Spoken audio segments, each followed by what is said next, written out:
Tayo at manalangin. Ama naming Diyos na makapangyarihan sa lahat, salamat po sa kabutihan mo po, salamat po sa biyaya mo pong buhay, at salamat po sa lahat na ginagawa mo nga po, pati na sa buong isang linggo kung paano mo po kami ginabayan, kung paano mo po kami tinulungan. At salamat po Diyos dahil ikaw po yung nakakita po ng lahat. Ikaw po, O Diyos, yung nakakaalam po ng lahat. At salamat po sa biyaya mo na ngayon po ay makakasama ka po namin dahil po sa biyaya mo nga po.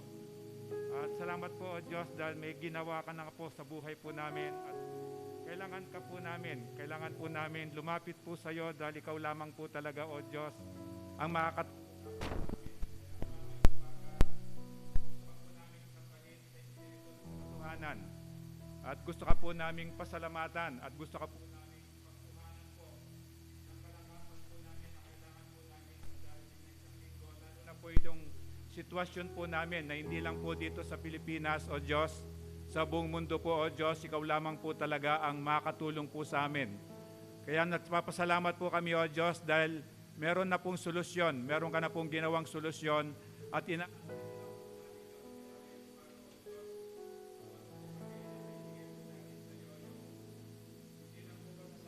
kundi Panginoon yung pong pag-asa po namin sa iyo na sa iyo lamang po namin pwedeng makuha. Ama, ngayong umaga, O Diyos, nakikita mo po yung mga puso po namin. Nakikita mo rin po yung mga kalagayan po namin, pati mga pamilya po namin.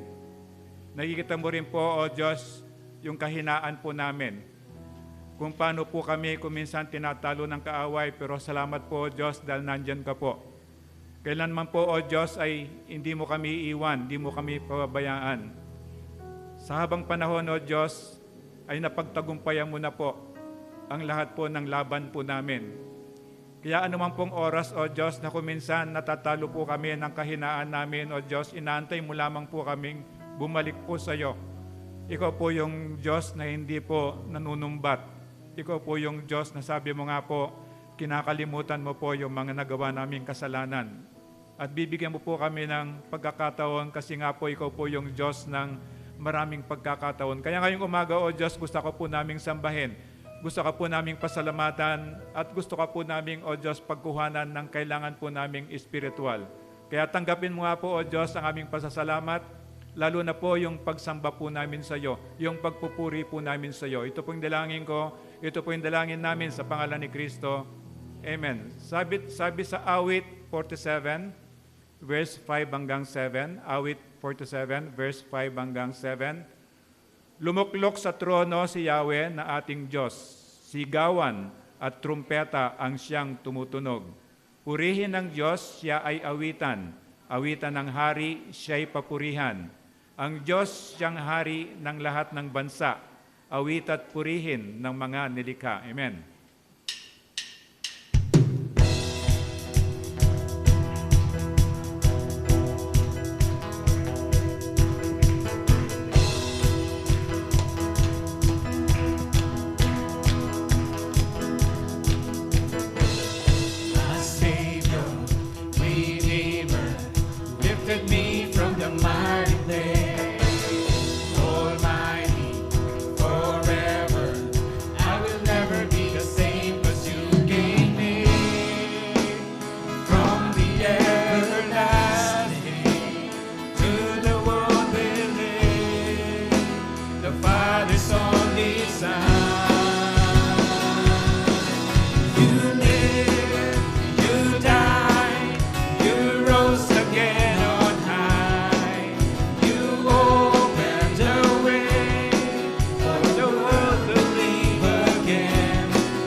Be the same.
and all created things,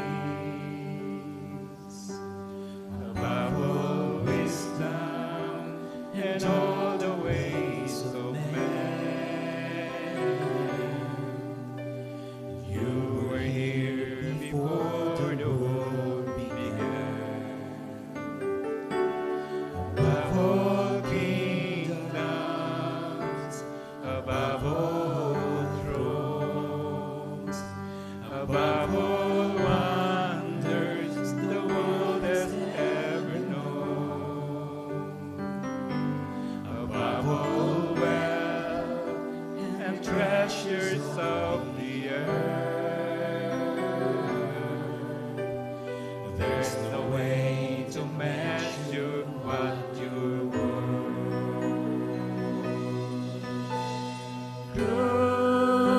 Crucified, laid behind a stone, you lived to die, rejected and alone, like a rose trampled on the ground.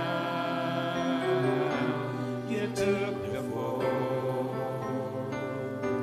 and thought of me above all.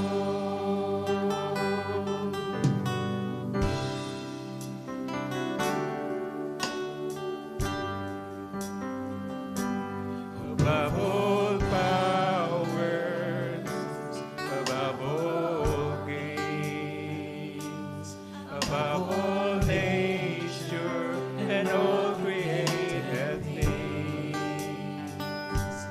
above all wisdom and all the ways of man. You were here before the world began. Above all kingdoms, above all thrones, above all wonders the world has ever known, above all wealth and treasures of the earth, there's no way to measure what you're worth.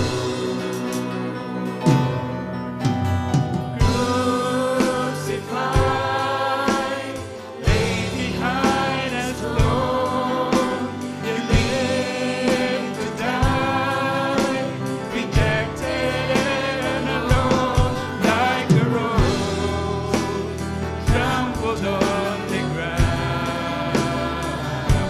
You took the fall and thought of me.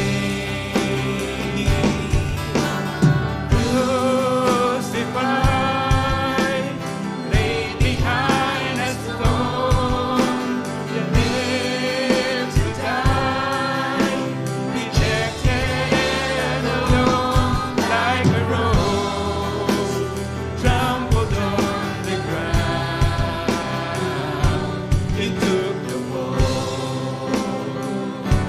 and thought of me.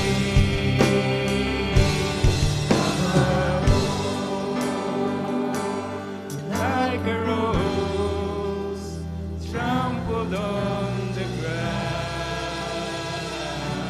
you took the fall and thought of me above all. Like a rose trampled on the ground, you took the fall and thought of me above all.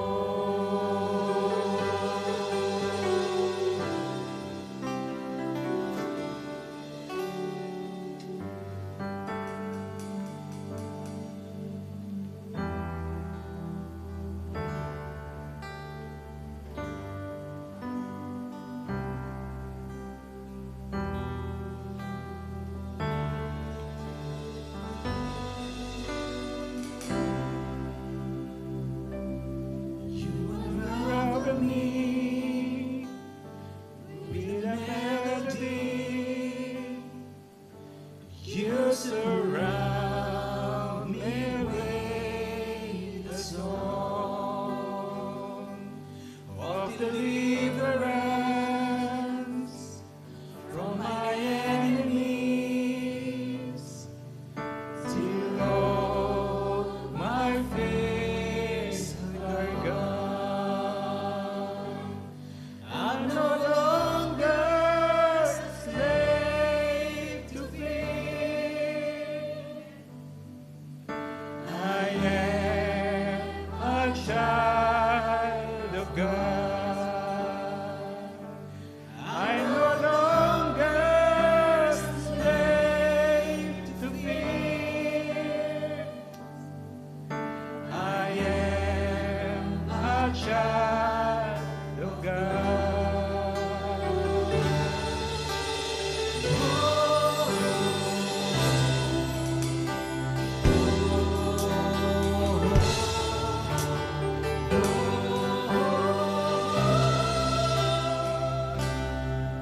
My mother's womb, you have chosen me.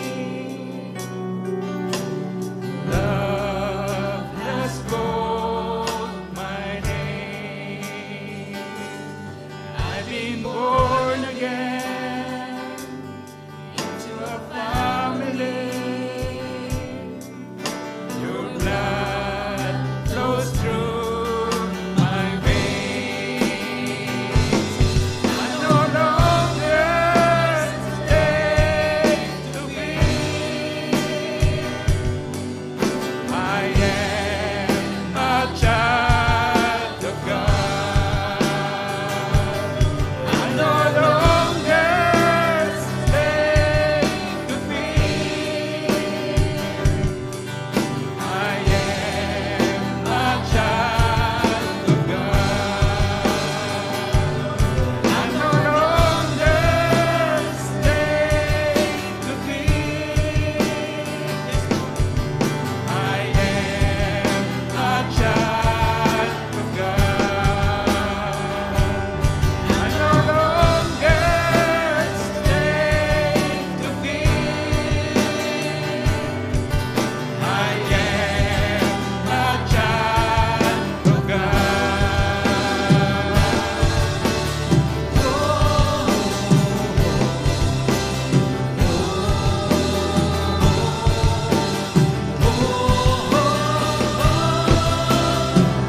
You split the sea so I could walk right through it. My fears are drawn in perfect love. You rescued me and I will stand and sing. I am a child of God. You split the sea so I could walk right through it. My fears are drawn in perfect love. You rescued me and I will stand and sing. I am a child of God. I'm no longer slave to fear. I am a child of God. I'm no longer slave to fear. I am a child of God. I'm no longer slave to fear. I am a child of God.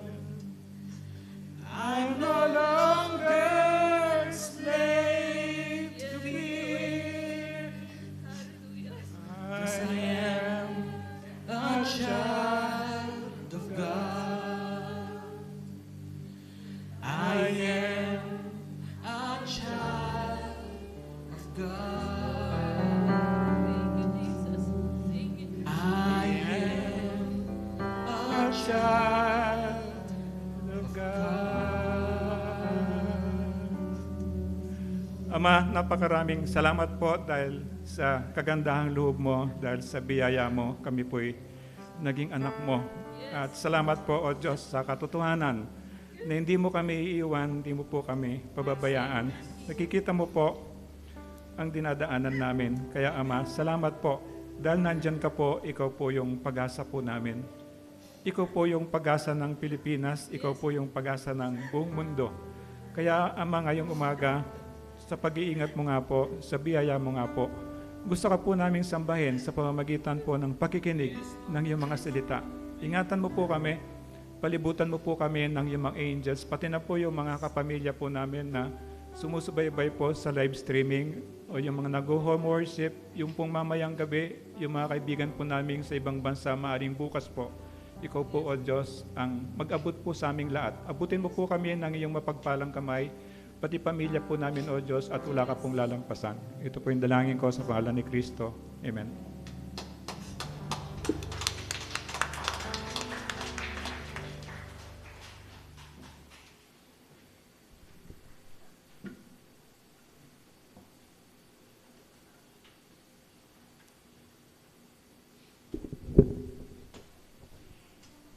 Good morning.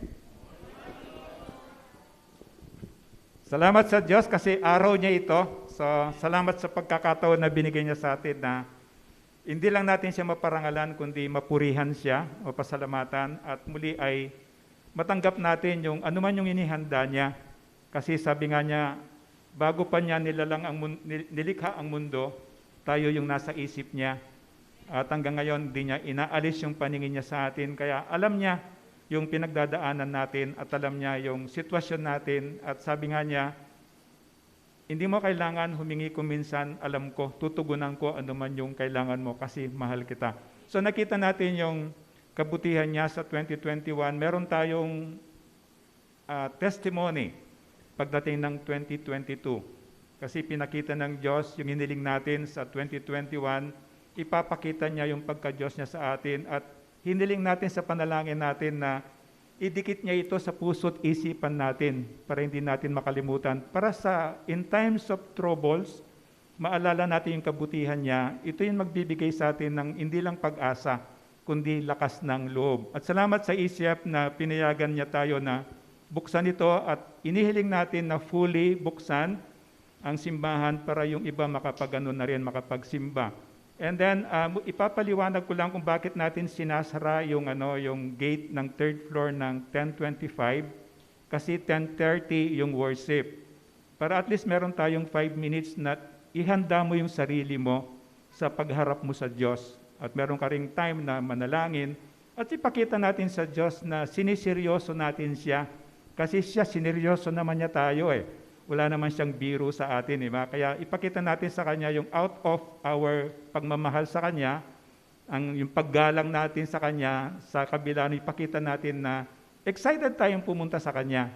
So, i-maintain natin to by the grace of God, parating nakasara yun 5 minutes before ng worship, para ihanda natin yung sarili natin, at para makita niya yung pagpupursige natin na lumapit sa Kanya.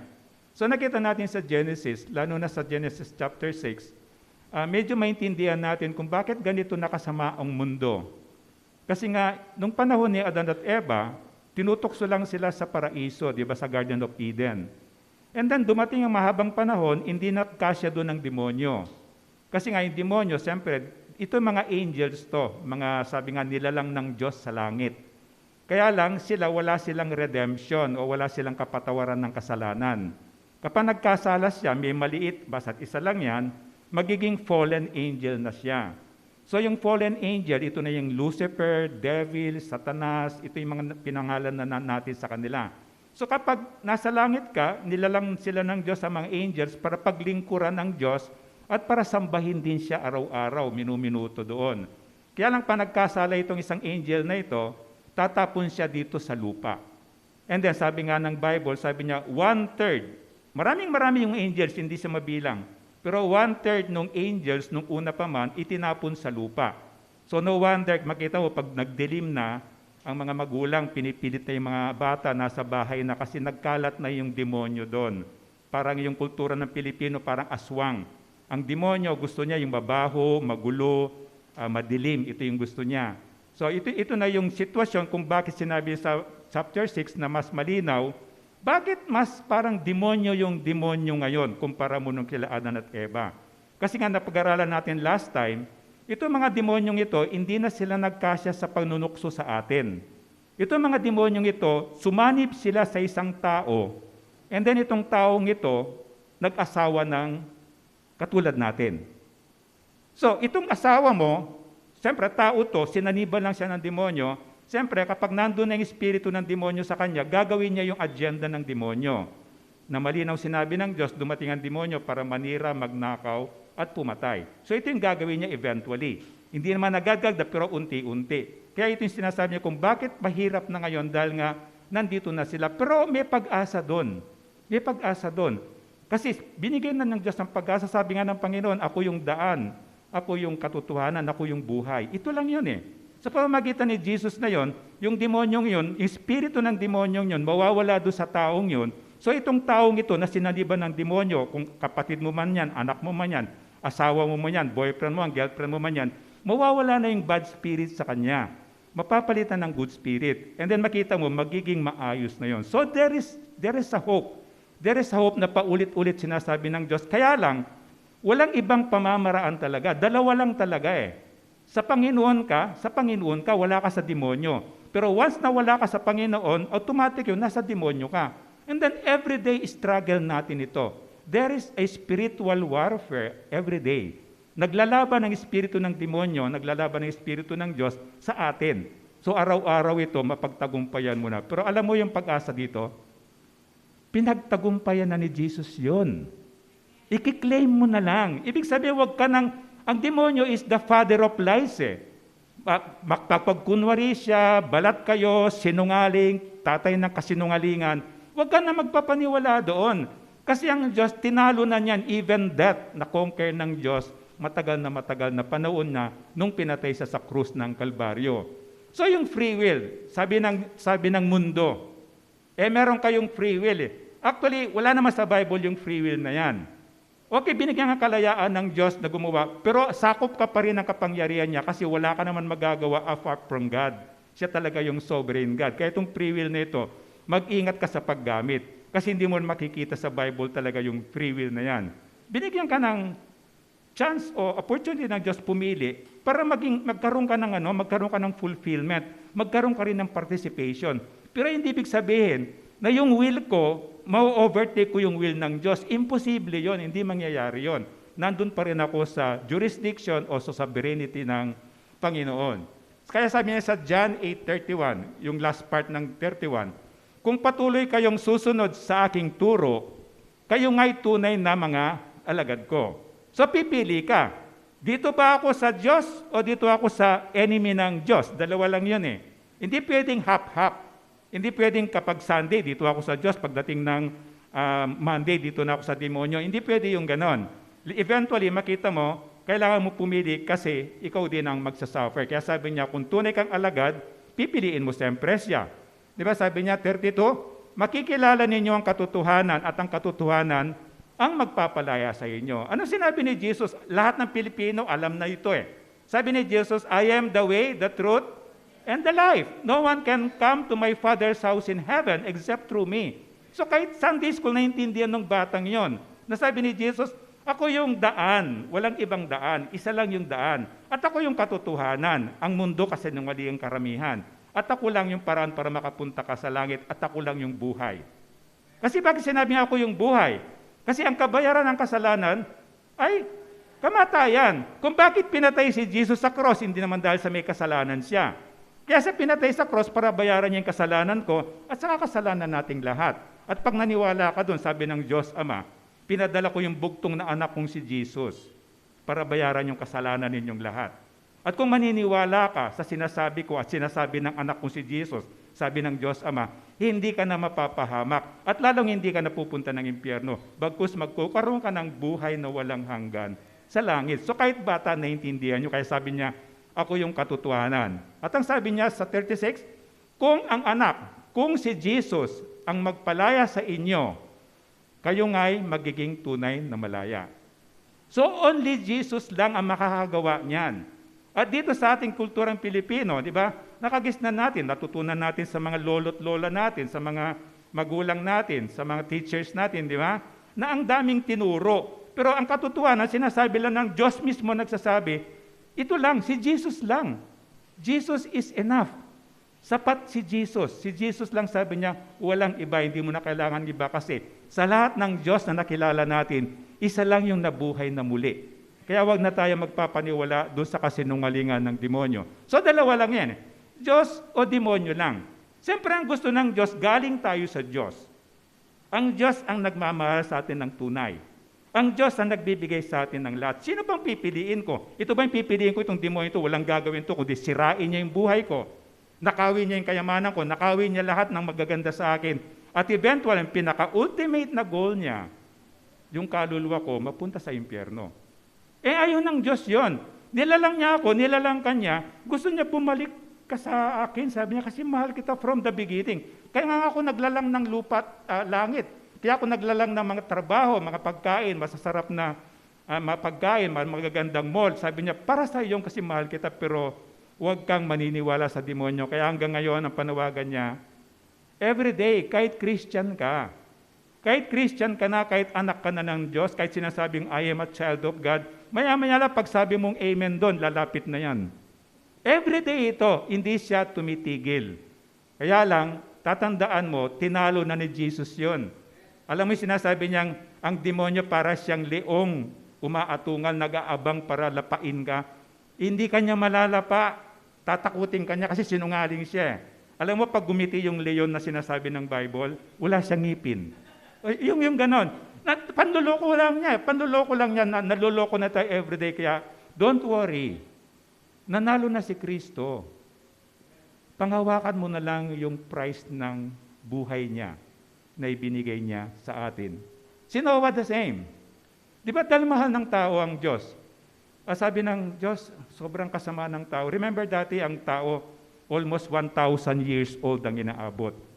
Kaya lang sa sobrang kasamaan, sabi niya, kung hindi ko iksian itong buhay ng taong ito, sobra ng kasamaan ginagawa. Kaya sabi niya, 120 years na lang ang buhay. And then, sige, sabi ng Diyos, sobrang kasamaan, bibigyan po kayo ng 120 years para meron kayong chance bumalik sa akin. 120 years, ginagawa ni Noah itong arkong ito. At the same time, pinipreach niya itong gospel, itong magandang balita, na ayaw ng Diyos na mapahamak ang lahat. Pero walang naniwala, di ba? Ang naniwala, asawa niya, 3 anak niya, at asawa na 3 anak niya. So 8 lang silang naniwala. At that time, ang population is 7 billion. Almost kaparehas ng population ng 2021. Pero ang naligtas doon ay 8 lang. Pero sabi ng Diyos, ang tatalakayin natin, sabi niya, nasaktan pa rin siya. Kasi ayaw niya. Mamamatay ang tao because of sin. Given na yon. Pero ang ayaw ng Diyos, na ang sino man sa atin ay mamatay na makasalanan. Paano ko? Nagkasala ako nung bata ako, nagkasala ako kahapon. Sa oras na naniwala ako sa Panginoon, sinasabi niya, burado na yun. Nung pinatay si Jesus sa cross, binayaran niya yung kasalanan nila Adan at Eva, binayaran yung kasalanan ng lolo ko, at pati na yung kasalanan ko bukas binayaran na. Kaya yung katuwiran ni Kristo na siyang matuwid na nagbayad ng kasalanan ko, itatakip ngayon sa akin to. So pag tinignan ako ng Diyos, Ama, wala na yung pagiging makasalanan ko, isa na akong matuwid because of Christ. So ito yung gusto ng Diyos, ayaw niya sana mamatay yung 7 billion na yon. Kaya nasaktan din siya kasi namatay sila sa kasalanan. At alam natin, after ng millennial kingdom, bubuhayin muli ang mga hindi naniwalang yon. Bakit sila bubuhayin muli? Harap sila sa throne of judgment para husgahan.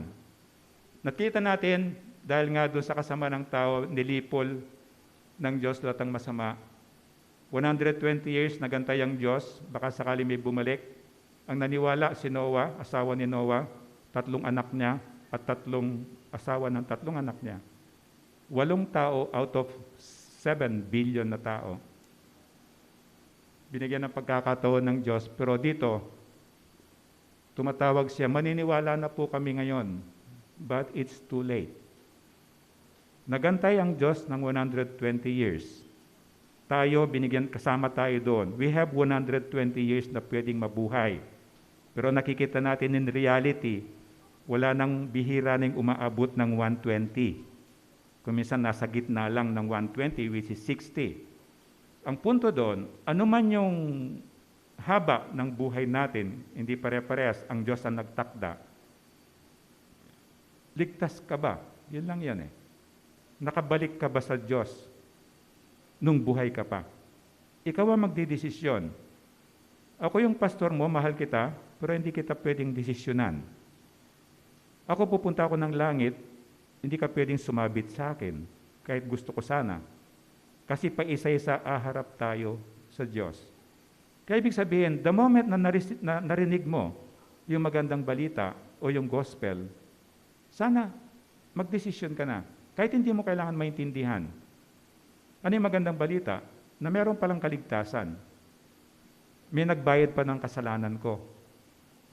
At meron palang akong karapatan maging anak ng Diyos. Parang kinanta natin kanina. Kasi when time comes, it's too late. Malamang ito kahit imagination lang natin. Noah, naniniwala na kami, maniniwala na kami, susunod na kami. But it's too late. Kaya kapag namatay yung mahal natin sa buhay, o namatay tayo, kahit na ipamisa ka araw-araw, kahit na ipagpadasal ka araw-araw, ipagtirik ka ng kandila araw-araw, it will never change. Bago ka mamatay, magdi-decide ka. At hindi mo pwedeng sabihin, bata pa ako eh. May namamatay nga ang baby eh. Ang Diyos ang nagtakda ng buhay ng tao. Sabi niya, nung nasa tiyan pa tayo ng nanay natin, binabantayan tayo. At nung isinilang tayo, nagbigay na siya ng number of days natin. Nag-decide na siya, ito hanggang 70, ito hanggang 80, ito hanggang 120. Parang ganun ang ginawa ng Diyos. So, wala nakakaalam doon. Kahit nga si Jesus, yung ibang plano ng Diyos Ama, hindi niya sinabi. And then, nung pagkatapos nung baha, namatay lahat ng tao, natira 8. Anong unang ginawa ni Noah, according sa Bible? Siya'y naghandog sa Diyos. Wala pa si Jesus, remember? Sa panahon nila, para ikaw ay magkaroon ng kabayaran ng kasalanan mo, maghahandog ka ng pangkasalanan, na handog pangkasalanan, sinusunog yan. So pagkababa nila sa barko, of course 100 years sila doon sa barko, nanganak na yung mga ibang hayop doon. And then pagbaba nila, unang ginawa niya, nag-worship siya o naghandog siya sa Diyos. At natuwa ang Panginoon. Ano sabi ng Bible sa Genesis 8:21? Nang maamoy ni Yahweh ang mabangong samyo nito, sinabi niya sa sarili, hindi ko na susumpain ang lupa dahil sa gawa ng tao, bagamat alam kong masama ang kanyang isipan mula pa sa kanyang kabataan. So wala nang condition. Sabi ng Diyos, nalungkot ako na namatay sila na hindi naging matuwid. Hindi sila naniwala sa akin. Pero ganun pa masabi niya, hindi ko nalilipulin ang mundo sa pamamagitan ng baha. Kahit na puro masasama ang kanilang isipan. Kaya sabi ng Diyos sa Romans, di ba, sinabi niya, para maging maayos ang buhay ko, kailangan kong isuko sa Diyos para baguhin ng Diyos itong kaisipan na ito. Kasi dito yung pinaka-playground ng devil. Ngayon pag binago ko ito, papasok yung sinala na dyan, pupunta dito sa puso ko. Na yun ang lalabas, ito yung nagpapadumi sa akin.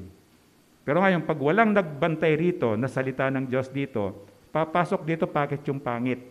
Kaya makita mo may lumalabas na pagmumura, panlalait, panunukso, masasamang dito sa bibig. Kaya sabi ng Diyos, hindi naman sa pagkain napaparumi yung katawan mo yung anything na lumalabas sa bibig mo.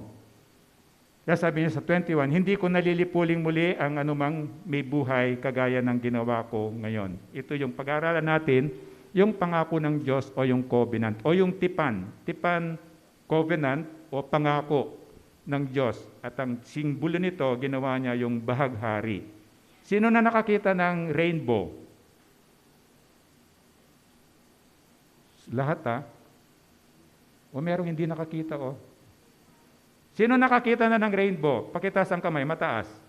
So ibig sabihin lahat nakakita ng rainbow. So hanggang ngayon, and this is thousands and thousands years ago.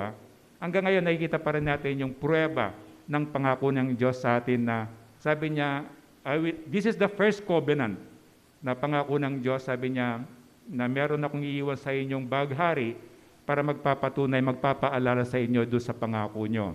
So ito yung tipan ng Diyos at yung tanda ng tipan ng Diyos, yung baghari. Makikita natin sa Genesis chapter 9, verse 8 hanggang 17. Genesis chapter 9, verse 8 hanggang 17. Pwede tayong tumayo bilang respeto sa pagbasa ng salita ng Diyos at sabay-sabay nating basahin. 8 to 10, sinabi ng Diyos kay Noah at sa kanyang mga anak, ako'y nagkikipagtipan sa inyo ngayon, pati na sa inyong magiging mga anak. Gayon din sa lahat ng mga bagay na may buhay sa paligid ninyo, sa mga ibon, pati sa maamot maiilap na hayop na kasama ninyo sa barko. Ito ang aking pakikipagtipan sa inyo. Kailanmay hindi ko na lilipulin sa pamamagitan ng baha ang lahat ng may buhay. Wala ng baha na gugunaw sa daigdig. Sinabi pa ng Diyos, ito ang magiging palatandaan ng walang hanggang tipan na ginawa ko sa inyo at sa lahat ng hayop.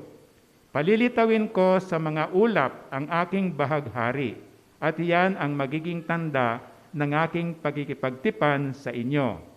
Tuwing magkakaroon ng ulap at lilitaw ang bahaghari, alalahanin ko ang aking pangako sa inyo at sa lahat ng hayop. Hindi ko na lilipulin sa baha ang lahat ng may buhay. Tuwing lilitaw ang bahaghari, maalala ko ang walang hanggang tipan na ginawa ko sa inyo at sa lahat ng may buhay sa balat ng lupa. 17, last.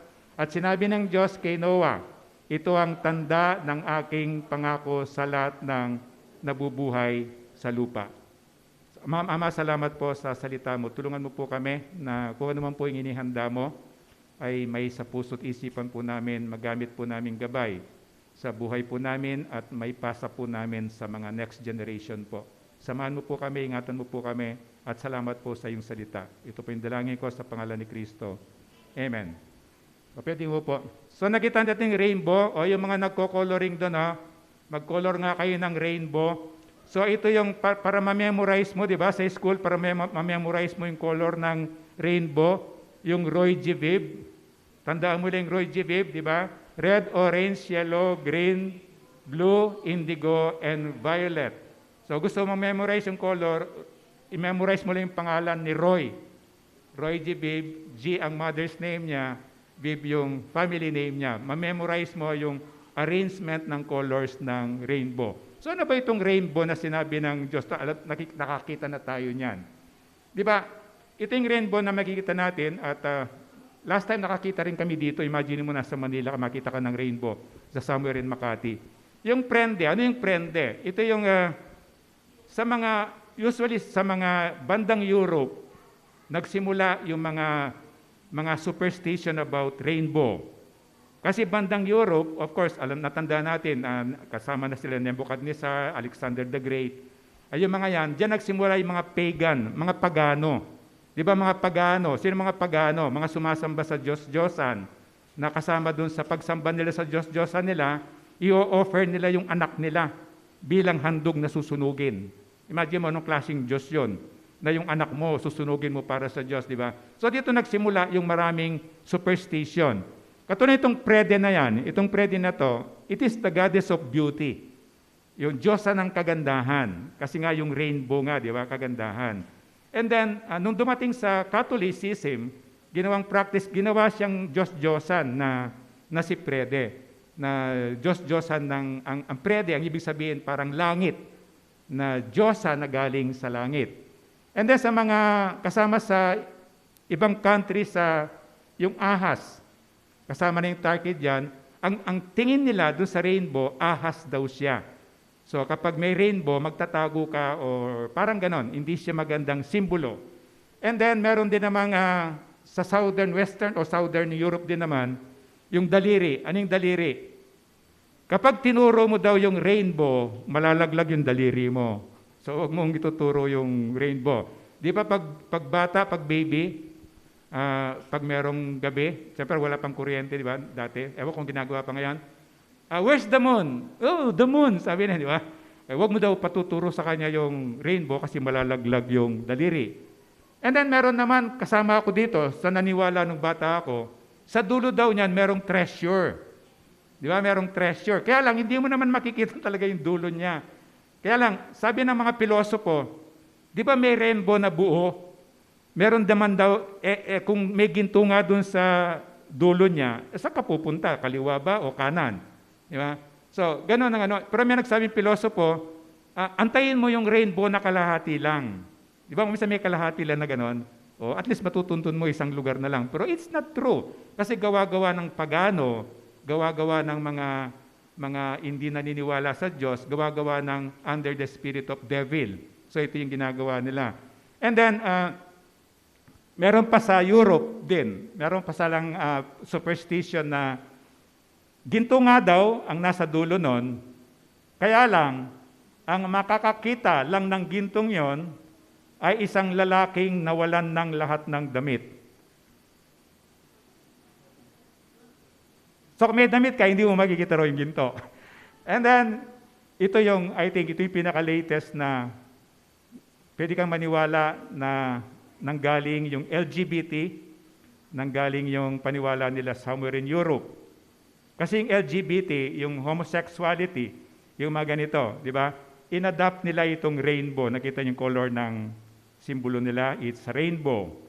And then, kasi paniwala sa Europe din, part ng Europe naniwala din sila, na kapag ikaw dumaan ka sa ilalim ng rainbow, kung lalaki ka, dumaan ako sa ilalim ng rainbow, paglampas ko ron, babae na ako. Ngayon, kung babae naman ako, dumaan ako sa ilalim ng rainbow, paglampas ko doon ay, tama ba? Babae, lalaki. Mag-change yung, kaya sabi ko siguro dito kinuha yung kung bakit sinimbolo ng LGBT, di ba? Ang nakakalungkot, na ginamit nila yung color of rainbow para doon sa okay, simbolo ng kagandahan, pero naging simbolo ng kalaswaan din. Ang kamalaswa doon, being homosexual, being effeminate, o being tomboyish, it's not sin at all. Ang kasalanan doon, yung practicing homosexuality. Malinaw tayo doon, ha? May lalaki na parang effeminate siya. Hindi siya nagkakasala sa pagiging effeminate unless na mag-cross-dresser siya. Nakuha ba doon? So, para walang discrimination. And then, meron naman talagang babae na parang tomboyish. Parang lalaki siya. Gusto niya yung kilos lalaki, damit lalaki. Pero hindi siya nagkakasala sa pagiging ganon. Lalo na sa panahon natin ngayon, meron mga unisex na mga damit.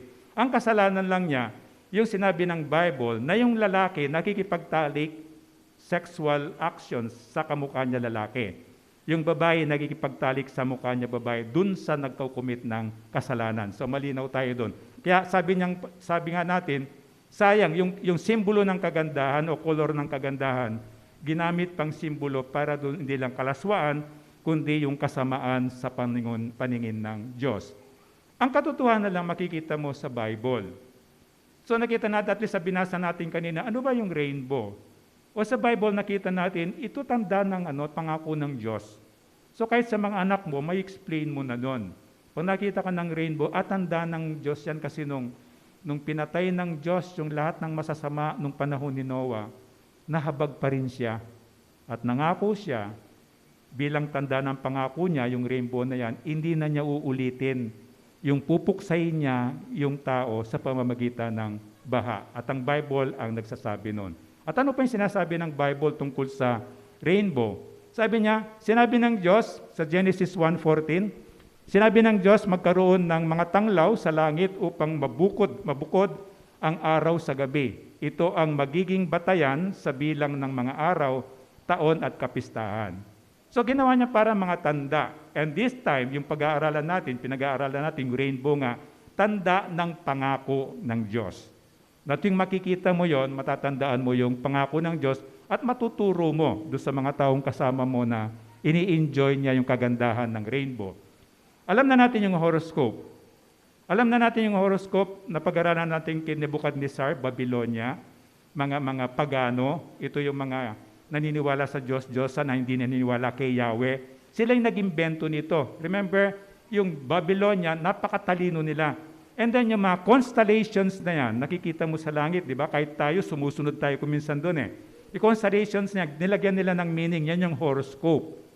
Kaya kapag Kristiyano ka, alam mong hindi ito galing sa Diyos, hindi ka naniniwala dito. Alam mong ito, gawa-gawa ng pagano. At alam mo ito, impluensya ng demonyo. So hindi mo na paniniwalaan yan. Sila yung gumawa ng mga horoscope na yan. Ako, I myself, guilty ako nun. Nung araw, unang-unang paggising ko, di ba, dyaryo ako. Paggising ko, ang hinahanap ko yung horoscope. Kasi gusto mong malaman yung magiging future. Pero ngayon, alam na natin through the Bible, hindi ito kalugod-lugod sa Diyos. Ibig sabihin, gawa ng demonyo ito, gawa ng pagano, hindi ito kagustuhan ng Diyos, kaya hindi na natin sinusunod. So yung constellation na yan, pagdating mo sa Bible, hindi siya katotohanan. Yung science na yan, alam natin, meron tayong respeto sa science. Nag-aral din tayo sa eskwela, meron tayong science subject. Pero ang katotohanan nun, walang tao makakadiskubre o walang tao na fully ma-understand yung creation kasi gawa ng Diyos yun eh. Tao lang tayo. May kahangganan lang yung kaisipan natin para hanggang saan lang yung maintindihan natin. Sinibayan sila ng Diyos, di ba? After nun, natuwa ang Diyos, hindi ko na kayo lilipulin. Sige, magparami kayo. Sige, kumain kayo, mag-enjoy kayo, sagana eh. And then sabi niya, patayin ang mga pumatay. So from the start, nandito na yung, anong tawag natin? Death penalty.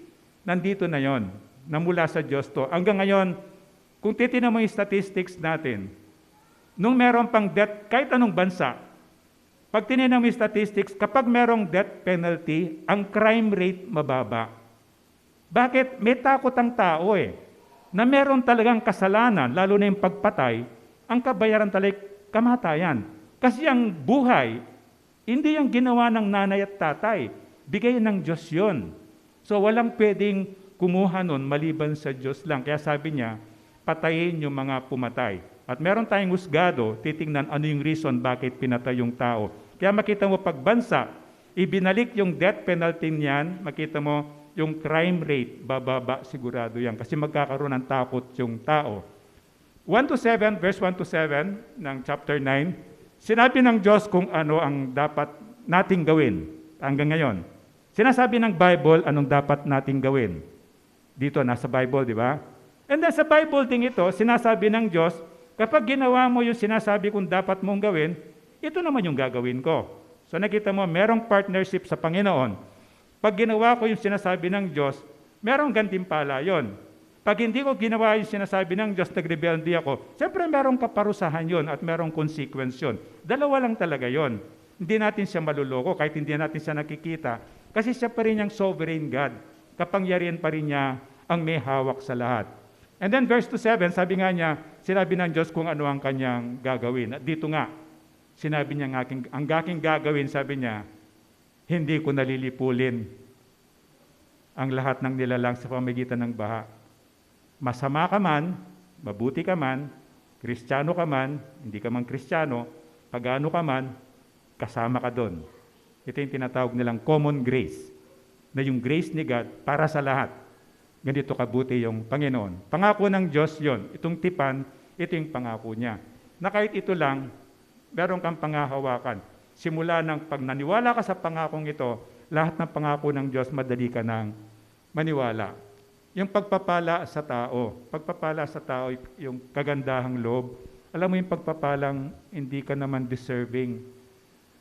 Yung kaya nga tinatawag sa English na grace, di ba? Ano yung grace? Yung binibigay ng Diyos na hindi tayo karapat-dapat. Pero dahil mahal niya tayo, binibigay niya yon.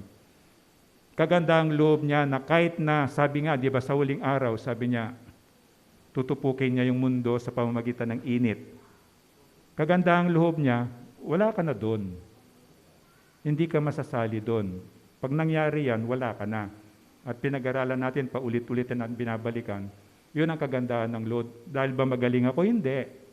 Grace nga lang ni God eh. Na kapag naniwala ako sa Kanya, ako'y maliligtas. Ito yung kagandahang loob ng Diyos. Diba sabi niya sa Ephesians 2:8-9, nang dahil sa kagandahan ng loob na tayo'y naligtas, Hindi ito galing sa atin, galing ito sa Diyos. At hindi rin ito bunga ng ating mga pagsisikap o magandang gawa. Bakit? Para wala tayong may pagyabang, sabi ng Diyos. And then, hiramin ko lang yung benign at saka malignant. Na ano kasi ako dyan sa, magkaroon ako ng cancer, medyo naging familiar ako sa word na yan, di ba? So yung benign, di ba, pag may suspect na may cancer ka, ipapabiopsy ka, di ba? Kukuha sila ng, di ba, meron akong bukol dito, kukuha sila ng maliit na portion ng bukol na yon, idadaan sa laboratory test, yun ang biopsy. Para makita nila, itong bukol ko ba benign o malignant? Ibig sabihin, benign, hindi siya cancer. Pero malignant, cancer siya. Yung benign, pwede siyang gumaling. Yung cancer, hindi siya pwedeng gumaling. Pwede mo lang pahabain yung buhay, pero hindi siya pwedeng gumaling. So ito yung sitwasyon na gusto kong nilikha ng Diyos sa atin. Ang mundo nilikha niya perfect God. Benign siya dati. So parang ecosystem, di ba? Yung dito, mag-evaporate yan, pupunta sa langit, uulan, dadaan sa mga ilog, yung tubig ng ilog, babalik sa dagat, and then cycle siya. Cycle siya the same. Mamamatay yung puno, malalaglag yung bunga niya, malalaglag yung buto niya, maagnas yung laman niya sa lupa, uulan, tutubo siya. Parang cycle. Pero because of sin, itong dating situation ng mundo na benign siya, gumagaling siya, dahil sa kasalanan, dahil sa ang kabayaran ng kasalanan nga ay kamatayan, naging malignant na yung situation ng mundo. Ibig sabihin, magmula ng kasalanan, ang mundo natin naaagnas na kumbaga. Ang buhay natin may hangganan. Hindi katulad dati, wala siyang kamatayan. So, ito na yung malignant na situation na hindi nagagaling. If you are expecting na 10 years will become better, hindi yan ang sinasabi ng Diyos. Ang sinasabi niyang Diyos, paggrabe na yung kasalanan, lifestyle ng tao, hanggang sa kailangan ng tapusin yung mundo. At ang sabi nga niya, gugunawin ng mundo, hindi na sa baha, pero sinabi later on, sa pamamagitan ng init. So itong ganito, matigas na glass, di ba? Dahil sa init, matutunaw yan. So may imagine mo ba gaano kainit? And then dahil sa sobrang init, matutunaw, magiging pulbos, dadaanan ng hangin, walang matitira, not even one atom, parang wala ka makikitang trace na before there was on earth. Pero ang hope nga doon, binigay ng Diyos sa atin. Pag nangyari doon, wala ka na doon. Ikaw na naniwala sa Diyos, wala ka na doon. O namatay ka before ng paghuhukom, bubuhayin ka ng Diyos uli. Kaya lang napag-aralan natin sa resurrection, di ba? Ang first resurrection, si Jesus. Namatay siya after nabayaran yung kasalanan natin, and then nabuhay siya. And then nabuhay siya muli. That is the first resurrection. And then, ano yung second resurrection?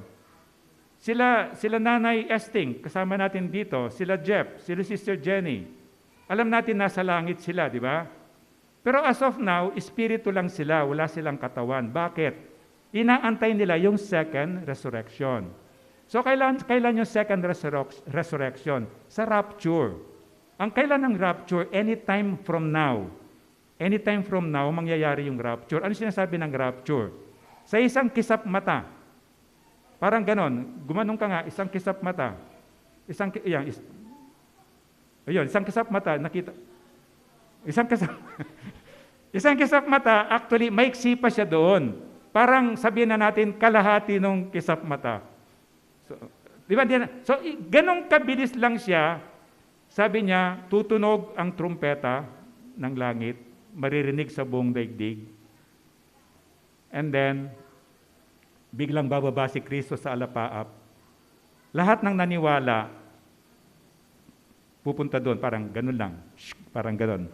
Pupunta doon sa ulap. Pero sabi niya, mauuna yung mga namatay naniwala sa Diyos. So Nanay Esting, sila Jenny, sila Jeff na kilala natin dito, sila Brother Omar, saka si Sister Tess, na nandun na rin sa Panginoon, salamat sa Diyos, sa kaligtasan. Saka pa lang sila magkakaroon ng katawan. And then, pupunta sa langit.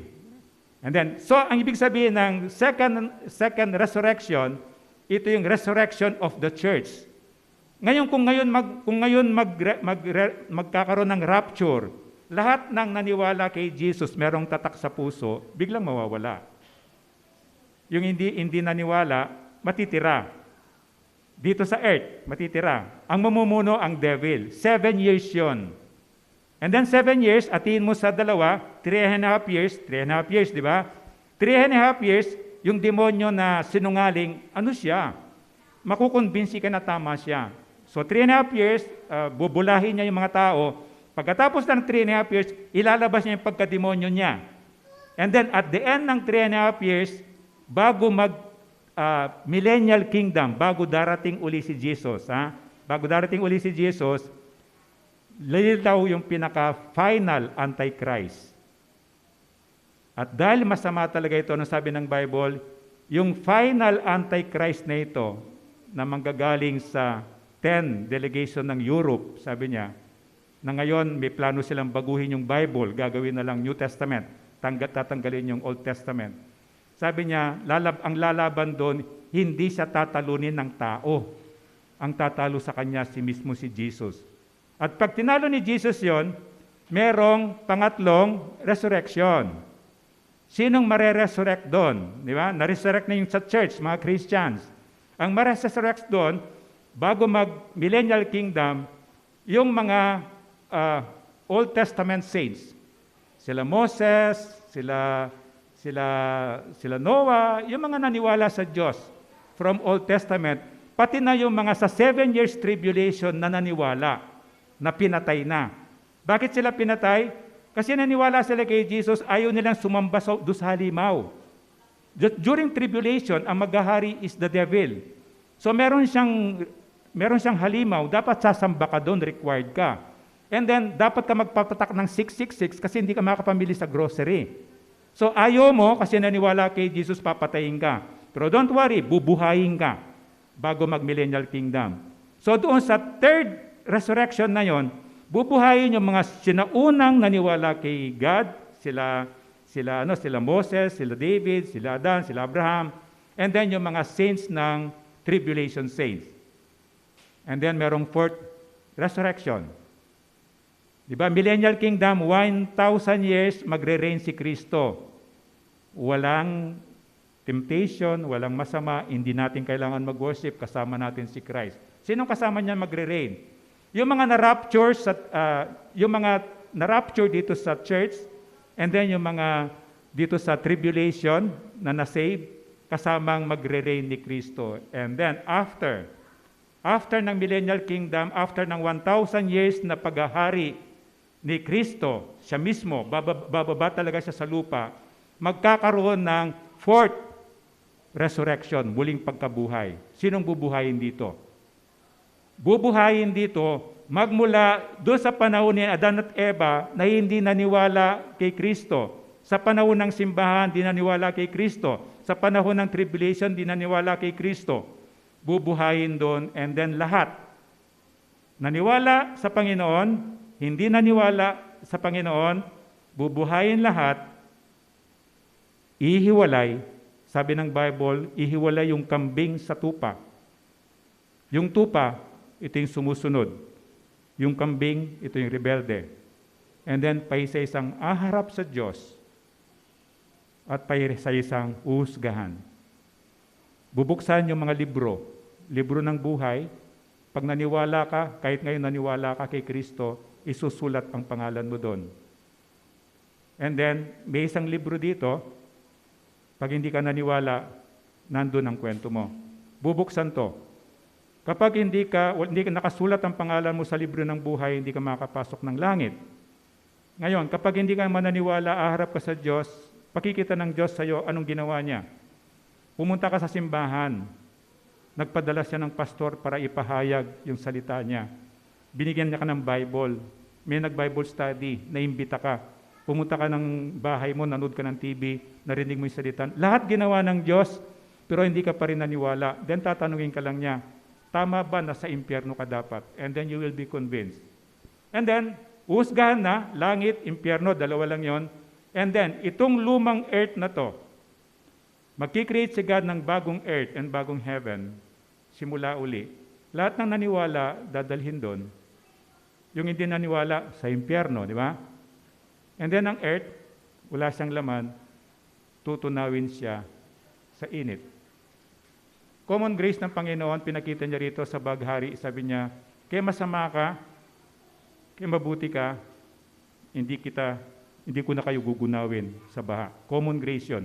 Pero a special grace, kung naniwala ka, makapunta ka ng langit. At sinabi nga kay Noah, 120 years, hanggang ngayon, wala na si Noah, pero pinagpapatuloy yung tagubilin ng Diyos. Kasama ako doon. Na ibigyan mo sila ng babala. Sabi ng Diyos, pag binigyan mo siya ng babala, hindi siya naniwala sa'yo, wala kang pananagutan sa akin. Pero pag hindi mo siya binigyan ng warning na pahamak yan, sabi ng Diyos sa akin, pananagutan ko sa Diyos yon. So wala kaming ginawa kundi sa biyaya ng Diyos, pinipilit naming ipaliwanag sa tao yung pinapasabi ng Diyos. Isa lang ang gusto ng Diyos. Lahat ng nilalang niya, mahal niya, makabalik sa Kanya. Ayaw niyang mamatay ang isang tao na makasalanan. Gusto niya maging matuwid siya. At si Noah the same. 120 years binigay niya doon pero nakakalungkot. Walang pinagbago ngayon. Sabi nga kanina, may nagsabi sa akin kanina, nakakalungkot nga pastor, sabi niya, pumunta sila ng mall, ang daming tao, tapos sa simbahan, wala. Totoo yun eh. At nakikita ng Diyos yun. Pero makita mo yung mall nga, ang dami pang ang restriction, pero nagpupumilit ang tao, di ba? Pero pagdating sa Diyos, kaya pagdating ng araw, the same. 8 tao lang naligtas. Sa panahon ngayon natin, we are now 7.9 billion dito sa earth. Kung ngayon mangyayari yung rapture, sabi naman ng Diyos, pinaunan niya konti lang yung pipili ng tamang daan. Yung makitid na daan, konti lang, ayaw ng marami doon. Ang gusto ng tao yung malawak na daan. Ano yung malawak na daan? Pwede mong gawin kahit ano. Kung lalaki ka, mag-asawa ka na lalaki, pwede. Kung babae ka, mag-asawa ka na babae, pwede. Magnakaw ka, kung pumatay ka, pwede. Pero yung makitid na daan, papunta sa langit, hindi po pwede. Konti lang, sabi niya, ang pipili noon. 8 to 10, sinabi ng Diyos kay Noah at sa kanyang mga anak, ako'y nakikipagtipan sa inyo ngayon, pati na sa inyong magiging mga anak. Gayon din sa lahat ng mga bagay na may buhay sa paligid ninyo, sa mga ibon, pati sa maamot mailap na hayop na kasama ninyo sa barko. Common grace nga ng Panginoon. Then 11, ito ang aking pagkikipagtipan sa inyo. Kailan may hindi ko na lilipulin sa pamamagitan ng baha ang lahat ng mga may buhay. Wala ng baha nagugunaw sa daigdig. Pangako ng Diyos, walang kondisyon. Hindi niya sinabi, dahil naging mabait ka, hindi. Di ba sa covenant natin, parang sa marriage covenant, 2 party yan nagkakasunduan, di ba? Parang covenant. Pag mag-asawa kayo, sabi niya, yung 2 tao, pinag-isa ng Diyos. Walang pwedeng maghiwalay sa kanilang 2. Pero doon sa covenant na yon, merong ito na lang natitirang covenant sa marriage. Ito yung marriage covenant na ito, sabi niya, until death do us part. Di ba? Pero ngayon, 2021 o earlier pa, hindi na ganun talaga. Ano ba yung tawag na yung prenuptial agreement ba yon? Halimbawa, kung mayaman ako, tapos medyo mayaman ka lang, meron tayong kasunduan. Yung kayamanan ko, hindi magiging conjugal property. Ano kaya yun? Di ba? Kaya nga yung sabi ng Diyos, yung 2 tao pinag-isa nga. Ikaw na lalaki, hindi mo na sarili yung katawan mo, pag-aari ng asawa mo yon.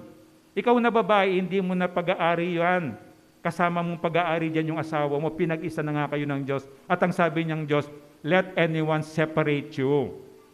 So nandun na yun, yun talagang covenant, pero ngayon wala na nga ang mga ganong agreement. Basta ganito kasunduan natin Kapag nakita ko gumawa ka ng nangupit ka ng 5 piso, hiwalay tayo Yun ba yung covenant? Ang covenant yung till death do us part. Habang, di ba yung kanta ni Sharon Cuneta, maputi na yung kuko, anong kuko? Maputi na yung buhok ko, di ba? Di bisa agad sa pagtanda mo, nandun yung pangakong yon. Dito, ginawa ng Diyos, walang kondisyon. Biyaya ko lang sa iyo ito, hindi dahil mabuti ka. So, hindi sa kamukha ng covenant na naintindihan natin na kasunduan ng dalawang tao. Ito, decision lang ng Diyos. At kapag naintindihan mo ito, God, salamat po. Wala man akong ginawa po, binigyan mo ako ng pangako na hindi mo na ako hayang malunod ng baha. Na isang bagay na pasasalamatan mo siya. And then 13, sabi niya, palilitawin ko sa mga ulap ang aking bahaghari. At iyan ang magiging tanda ng aking pakikipagtipan sa iyo o pangako sa iyo. Ito yung punta ng pangako sa iyo. And then 14-15, tuwing magkakaroon ng ulap at lilitaw ang baghari, aalalahanin ko ang aking pangako sa inyo at sa lahat ng hayop. Hindi ko nalilipulin sa baha ang lahat ng may buhay. Sabi niya, aalalahanin ko. Bakit? Makakalimutan pa ng Diyos to? Hindi. Ang sinasabi ng Diyos dito na aalahanin ko, tuwing makita yan, sabi niya, gusto ko tandaan mo.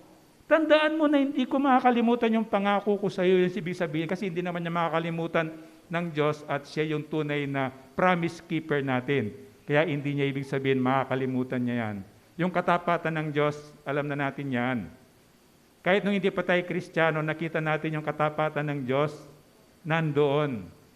Yung katapatan ng Diyos hanggang ngayon ay nagbabago kasi at siya yung tunay na promise keeper. And then sa Old Testament, merong 6 na mga covenants, di ba? Ito yung una kay Noah. Ito nga, magmula ang covenant, pangako niya, hindi ko na gugunawin ang mundo sa baha. And then, yung Abraham, tuloy pa rin ngayon yan. Yung Abrahamic covenant, tuloy pa rin yan. And then yung priestly covenant, tuloy pa rin. Sabi niya, manggagaling sa iyo yung mga priest o yung mga pinuno sa lineage mo pa rin. And then to kay David, the same. Pati na si Messiah, si Jesus manggagaling sa angkan ni David. Sabi niya, ito yung nawala, itong number 5.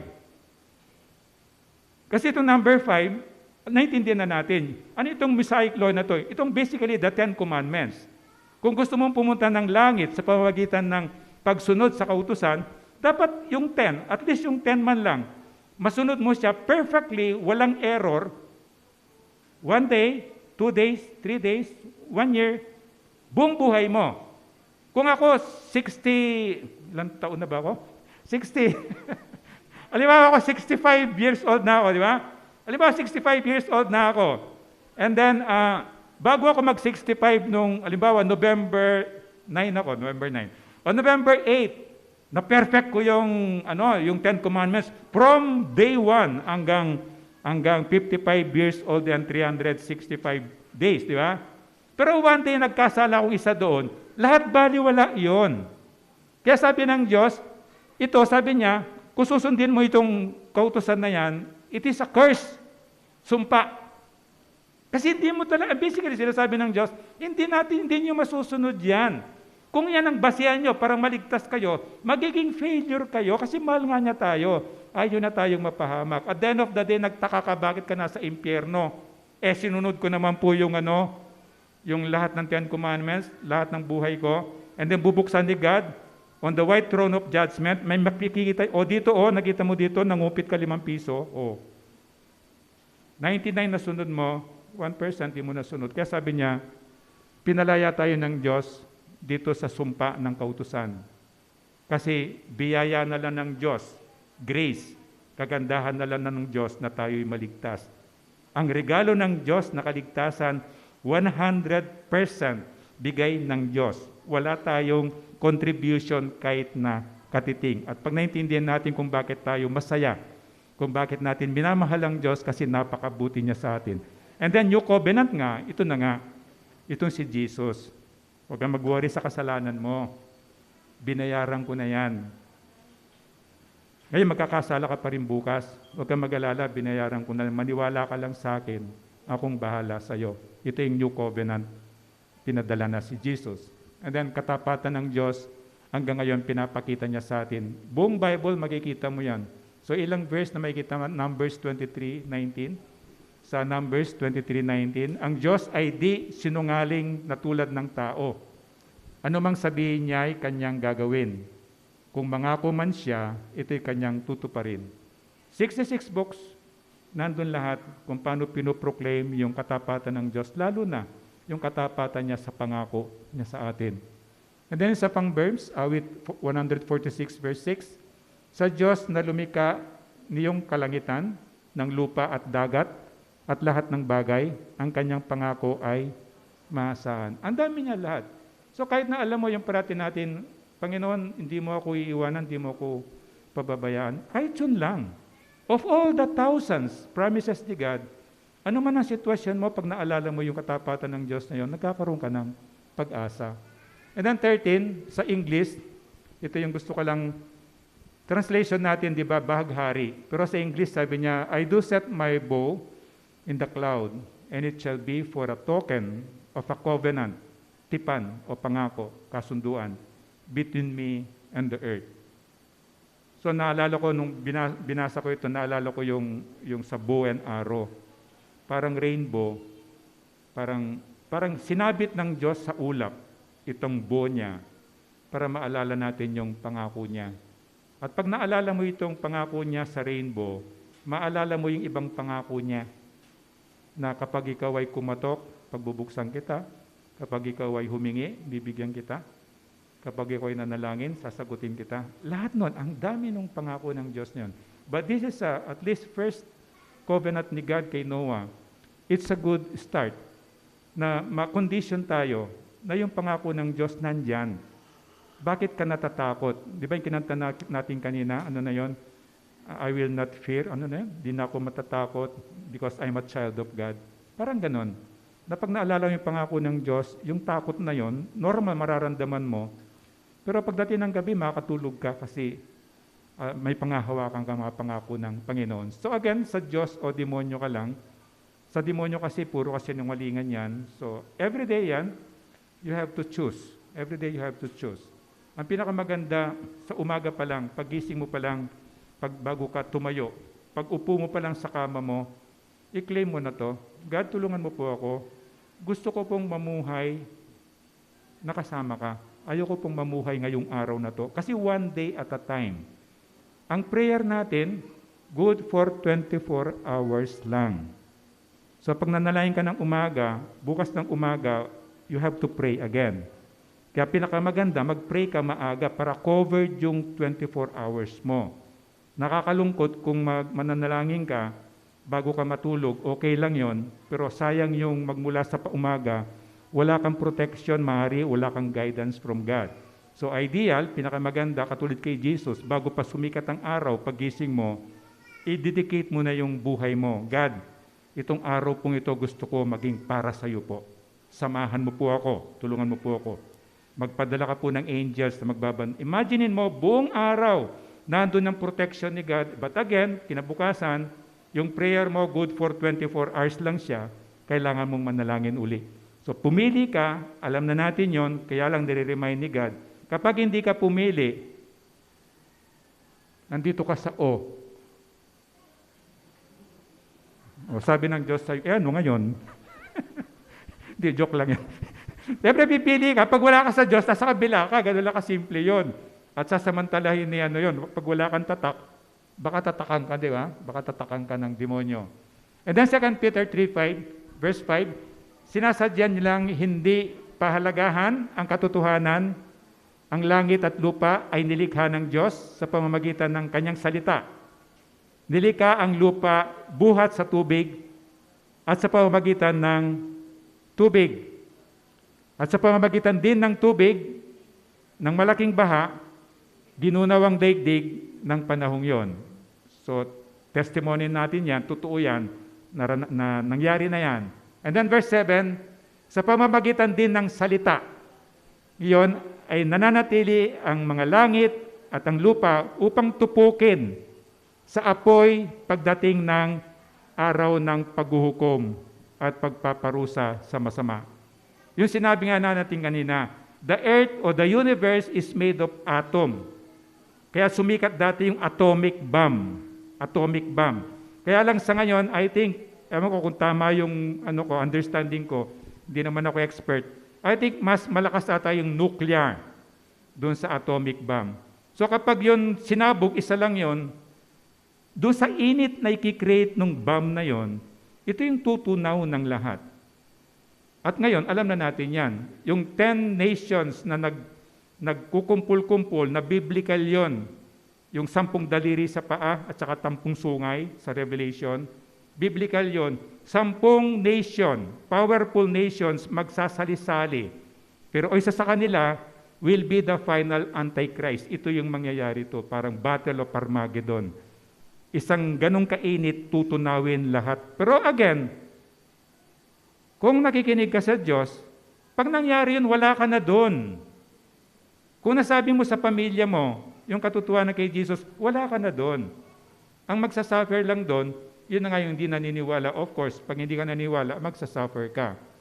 And then 9, ang Panginoon ay hindi nagpapabaya sa kanyang pangako, gaya ng inakala ng ilan. Sa halip, nagbibigay siya ng pagkakataon sa lahat, sapagkat hindi niya nais na may mapahamak, kundi ang lahat ay makapagsisi at tumalikod sa kasalanan. Hanggang ngayon, hindi tumitigil ang Diyos. Yung patience niya nandun. God is love, pero God is also just.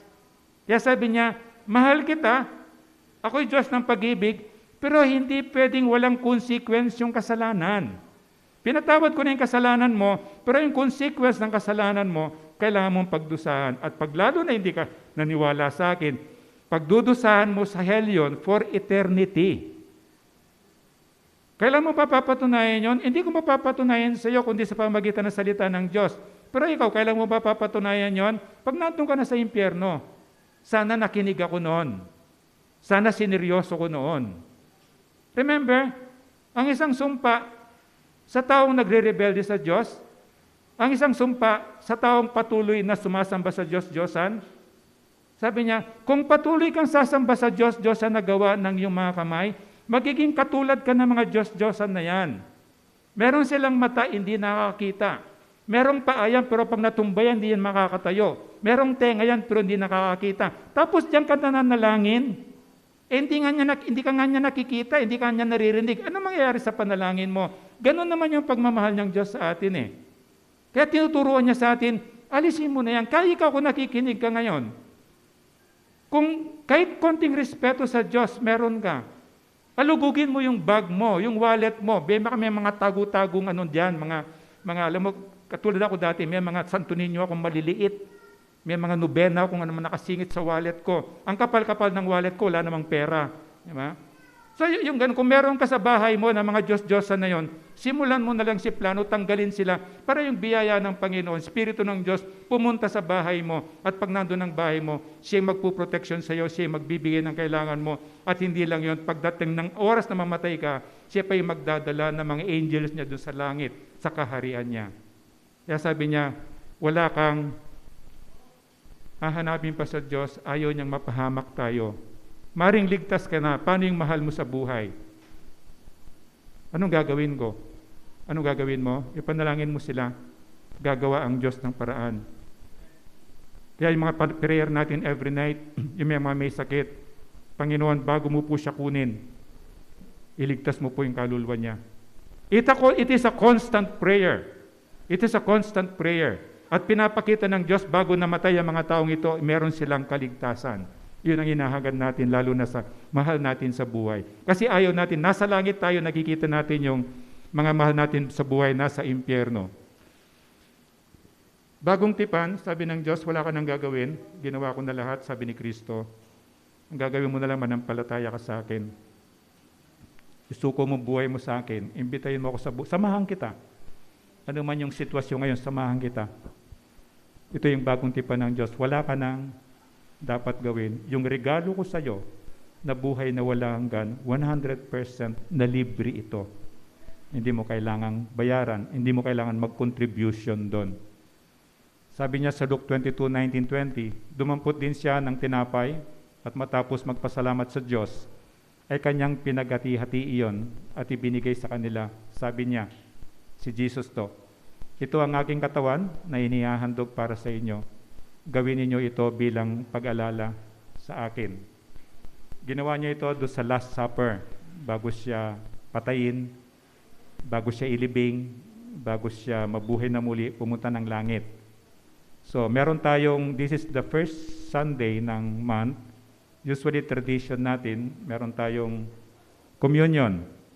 Pero dahil nga sa safety protocol, hindi natin magamit. Kasi nga yung pagpasa-pasa, iniwasan muna natin. So, yung katawan ni Kristo, simbolo, bread ang ginagamit natin. Simbolo ng katawan ni Kristo na siya yung umako doon sa parusa na dapat sa atin. At yung dugo niya, hindi pwedeng mabayaran kasi yung kasalanan natin kung walang tutulong dugo. So si Jesus, kailangan niya magtatawang tao na ang Diyos ay Espiritu para magkaroon siya ng dugo. At yung dugong yon, ito yung sabi niya, ibinuhos sa atin para maugasan ang kasalanan natin. 20, sabi niya, gayon din naman, dinampot niya ang kopa pagkatapos magapunan at sinabi, ang kopang ito ang bagong tipan ng Diyos na pinagtibay ng aking dugo. Ang aking dugo ay mabubuhos alang-alang sa inyo. So habang tayo, pwede tayong yumuko at pumikit at pwede nating alalahanin bilang pagsunod sa utos ng Diyos na habang hindi siya bumabalik sa rapture, ay alalahanin natin kung paano niya binayaran yung kasalanan natin. At sa sandaling ito, pwede ka ring humingi ng tawad sa Kanya para kahit na sa Espiritu lang, magkukommunion tayo. Bago ka mag-communion, sabi niya, siyasatin mo yung sarili mo na maging karapat-dapat ka bago ka pumunta sa hapagan. At tingin mo ng tawad at sa panalangin, magkukommunion tayo, parang tinitake natin yung bread at saka yung wine, katulad ng bilin ni Jesus. Gagawin natin yon hanggang sa muli niyang pagbabalik bilang pag-alala doon sa ginawa niyang pagbabayad sa mga kasalanan natin. Ama, salamat po na ibinigay mo po yung bugtong na anak mo na si Jesus para once and for all nga po, O Diyos, masolve po yung problema po namin na hindi po namin kayang bayaran yung mga kasalanan po namin. Kaya salamat din po sa pagkakataon na masunod po namin yung bilin mo, na parati po naming alalahanin yung ginawa mo, kung paano mo po binayaran yung kasalanan po namin. At every first Sunday of the month, O Diyos, dalangin po namin next year, magkaroon na po kami ng symbol ng tinapay at ng juice, para mas maalala po namin yung ginawa mong pagbabayad sa kasalanan po namin. At Ama, salamat din po sa salita mo na iniwan mo po sa amin.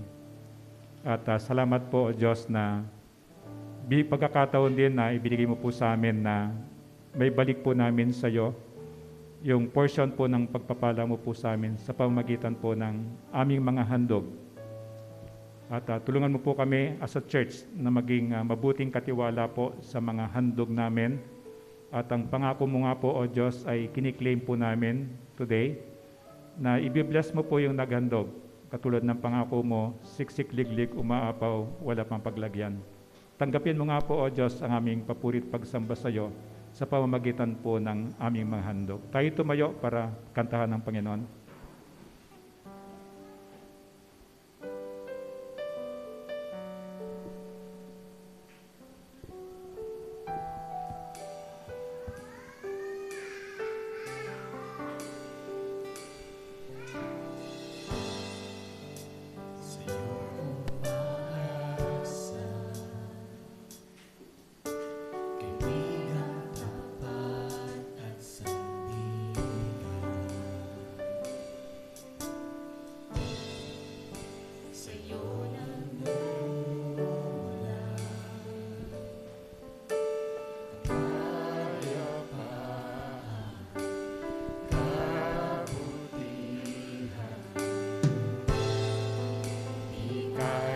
Sukatin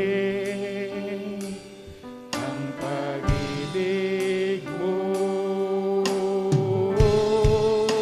mga pangako mo, liwanag at gabay, sa bawat sandali may pag-asa at kanlungan, mga pangako mo.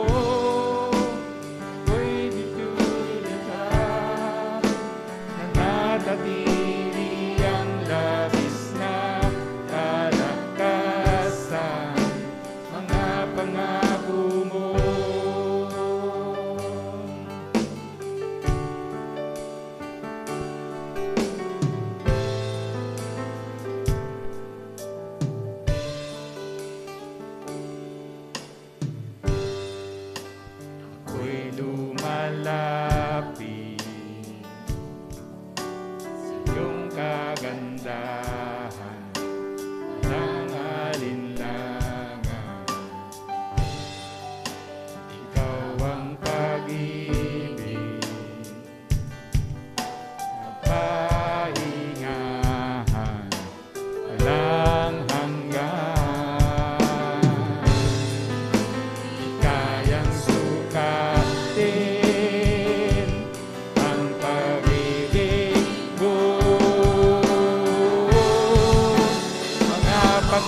bawat sandali may pag-asa't kanlungan. Mga pangako mo, taglay nito'y galang, nananatili ang labis na kalakasan. Mga pangako mo, liwanag at gabay, sa bawat sandali may pag-asa't kanlungan. Mga pangako mo, taglay nito'y galang, nananatili ang labis na kalakasan. Mga pangako mo,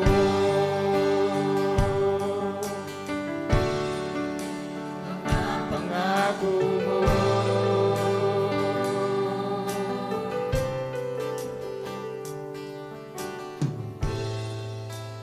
Kayang sukatin ang pag-ibig mo. Mga pangako mo, liwanag at gabay, sa bawat sandali may pag-asa't kanlungan. Mga pangako mo, taglay nito'y galang, nananatili ang labis na kalakasan. Mga pangako mo, liwanag at gabay, sa bawat sandali may pag-asa't kanlungan. Mga pangako mo, taglay nito'y galang, nananatili ang labis na kalakasan. Mga pangako mo, mga pangako mo, mga pangako mo.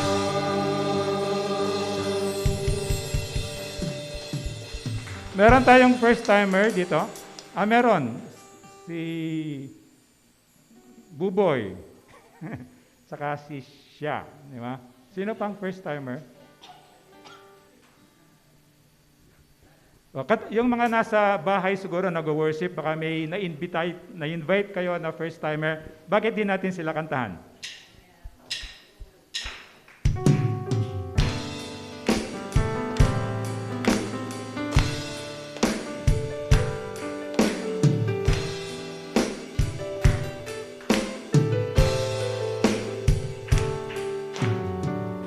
Come to the family. We're glad that you have come to share your life with us as we grow in love, and may we always be to you what God would have us be, a family always there, be strong and true in all. Sana makasama pa namin kayo next time. So tayo manalangin. Ama, salamat po sa pagkakataon na kasama ka po namin. At pagpapalang galing nga po sa iyo, Diyos, inihiling po naming lahat. Wala ka pong lalampasan po sa amin. Pati na po yung kasama namin sa live streaming, yung pong makikinig sa YouTube o Diyos, maring yung bukas po, mga kaibigan po naming malalayong lugar. Abutin mo po kami ng iyong mapagpalang kamay, wala ka pong lalampasan. At pagpapalang galing po sa iyo, Diyos, ibinibigay ko po sa lahat ng nakikinig o nanonood ngayon. Ito po yung dalangin ko, ito po yung dalangin namin sa pangalan ni Kristo. Amen.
the sky.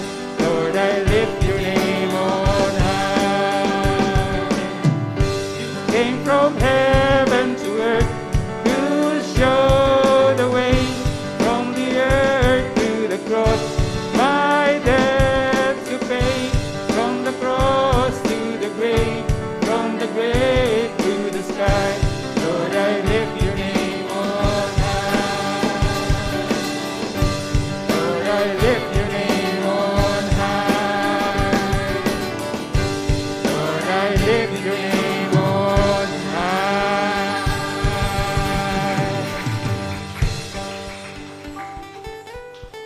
Thank you. God bless you.